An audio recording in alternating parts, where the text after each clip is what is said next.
Morning. Good morning, guys. I hope everything is okay on your side. I must say that it's a beautiful morning, and yeah, the sun is coming out and a bit hot there. But yeah, the days are getting better and it's a bit warm now. But I figured to share a bit more on my journey. So, first thing is someone inquired how to get colleges and all this. You can check on the website. You can use an agent. I personally use an agent, Cradle. They were very helpful, and they guided me through on what course to take and what is my options. What are my options? Sorry, and I went with what best worked for me. So hence that's why I took the caregiving, and yeah, I think it is a fulfilling course and shorter, takes less time. I didn't want to be in school and studying all this time around, so that's true. And the other thing is I'll say is that it can be expensive here.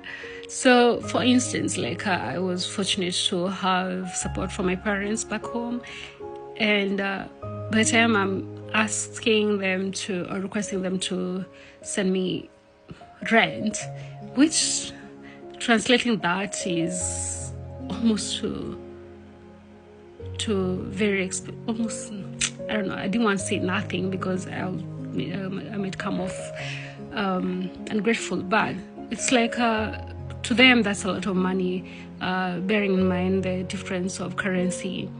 And then when it comes to my side, it just covers rent only. So transitioning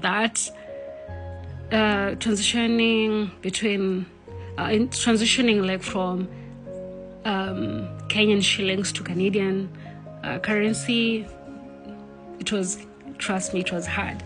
Yeah, so I had to survive and using up all my savings because I thought like I had enough, but trust you me, it wasn't that much. Anyway, yeah, so that I wish I had already prepared my mind psychologically that coming here and moving to Canada with our Kenyan currency is almost to nothing.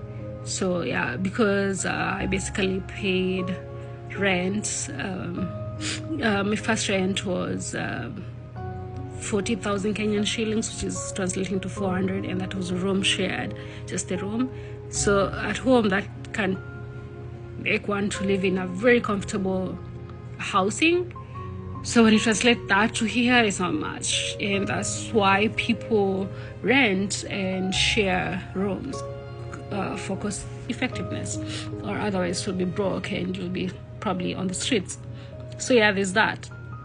So yeah, I see videos of people making a mockery on people in abroad, like, oh, you are sharing rooms while you're paying 80,000, and people do a lot to survive here. And the thing is the culture shock here. Yeah, like back home you used to having a social life where you can go to your friend and visit, and that's a bit hard here because everyone is busy. You have to know their schedule so that you can be able to visit your friends. But I was fortunate to make friends from East Africa and have Tanzanian friends, and we share similar kind of cultures. So yeah, at least I could call my friend and say like, hey, can I come for lunch, or can we do dinner and meet up? And good thing she's also a student, so it was easier sometimes to meet, but sometimes she'll be working and it'll be cumbersome. But yeah, you do require that social life.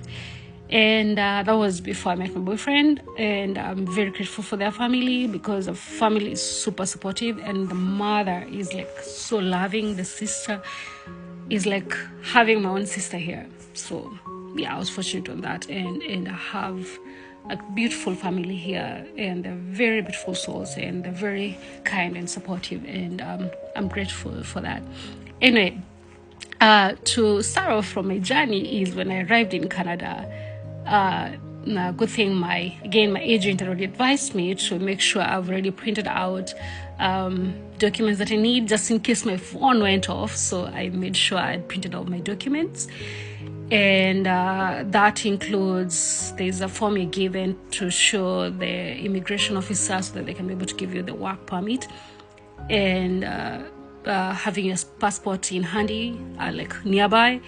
Just make sure it's in a good place so that you don't lose it, because you can enter without that. And then the thing is accommodation. So that I'd planned way ahead, like weeks before coming to Canada. So I had a friend who connected me.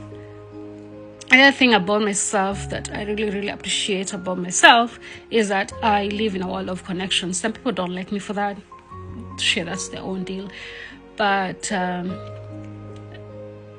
than that, yeah, things worked out for me smoothly because of friends of friends. Yeah, my friends really helped me out. Yeah, in terms of accommodation, I had a good friend who made calls here and there and ensured that by the time I was landing in Canada, I had accommodation. So always ensure you have accommodation, because you're going to be asked by the immigration officer, where are you going to be staying? So you need to have an address of the actual place that you're going to be living in. So I had a place already. I'd printed that out to show the officer. And that thing is, never book a flight ticket before knowing you actually have a seat with your school. Always confirm you still have that seat. What I mean by seat is that you've already paid the tuition fee, half of it most of the time, or the first semester, depends on what course you're taking and what program you're on. So that in mind, you must have those receipts and all that. So in case the officer asks for questions, always have your paperwork or your document nearby, because they can ask you random questions and they need proof for that. Yeah, so I'll make a video of entirely what documents they need on that one, because I'm running out of time. Yeah. And what else? So yeah, before booking a flight, ensure that you confirm with the school you still have your seat. And then once they confirm that, you can go ahead and book a flight ticket. I made a mistake, booked flight ticket. Then when I was landing, I was informed that my class was full. So I had to wait for 2 months so that I can go to the next semester, which was starting off in January. Yeah, but anyway, I got fortunate and I was let in any case. Yeah, because I showed my study permits. I showed my conditional letter of school. And what else? The weather. I arrived in November, my friend. It was in fall, but for me it was extremely cold. You know, coming from Kenya where it is warm almost all the time. Yeah, cold here is nothing compared to back home. So if you're not used to the weather, prepare again your mind psychologically that you're going to be in a very harsh weather. But it has its good moments as well. Yeah, so kudos for that. And then, excuse me. And the thing is, what? Because I'm running out of time and this thing is really, really, really going on fast, and I can't remember what else I wanted to share on this platform. So finding schools, you can check online, or best yet, you can use an agent. I use Cradle Agency in Nairobi. They moved the offices from Westlands. They're currently in Parklands.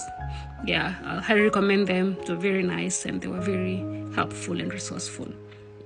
They guided me every step and every way of my journey, and I'm so grateful for them.